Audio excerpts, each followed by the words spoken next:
রাস্তাঘাট নোংরা করলে আর শুধু সতর্ক বার্তায় সীমাবদ্ধ থাকছে না প্রশাসন। আগামী ১ সেপ্টেম্বর থেকে রাজ্যের পুরো এলাকাগুলিতে চালু হচ্ছে জরিমানার ব্যবস্থা। যেখানে সেখানে থুতু ফেলা, প্রস্রাব করা বা প্লাস্টিকের ব্যবহার করে ফেললে গুনতে হবে জরিমানা। শুক্রবার সল্টলেকের নগর উন্নয়ন ভবনে সাংবাদিক বৈঠকে এমনই ঘোষণা করেছেন পুর ও নগর উন্নয়ন মন্ত্রী অগ্নিমিত্রা পাল। একই সঙ্গে নাগরিক পরিষেবা, জল নিকাশি ব্যবস্থা এবং ডিজিটাল পরিকাঠামো নিয়েও একাধিক পদক্ষেপের কথা জানিয়েছেন তিনি। পুর আইন অনুযায়ী প্রকাশ্য স্থানে থুতু ফেললে ১০০ টাকা জরিমানা ধার্য করা হবে বলে জানিয়েছেন পুরমন্ত্রী। যেখানে সেখানে টয়লেট করা বা প্লাস্টিক ব্যবহার করলে দিতে হবে ২০০ টাকা। শুধু তাই নয়, দোকানের সামনে আবর্জনা জমিয়ে রাখলেও সংশ্লিষ্ট ব্যবসায়ীর বিরুদ্ধে ব্যবস্থা নেওয়া হবে।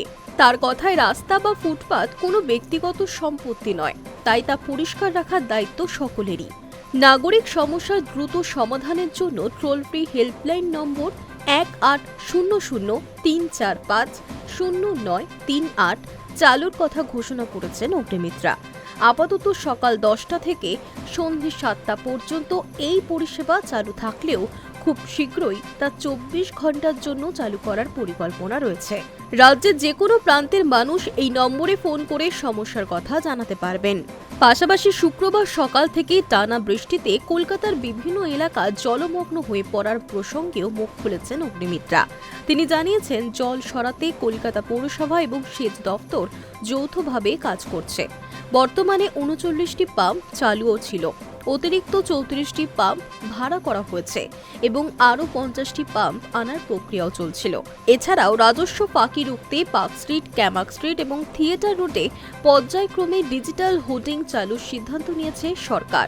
লাউডন স্ট্রিট এবং বর্ধমান মার্কেটে ইতিমধ্যেই সেই ব্যবস্থা চালু হয়েছে। পাশাপাশি পরিবেশ বান্ধব সৌরশক্তি চালিত ডিজিটাল বাস স্ট্যান্ড তৈরির পরিকল্পনার কথাও জানিয়েছেন।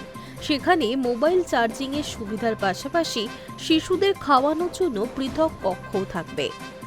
High news network.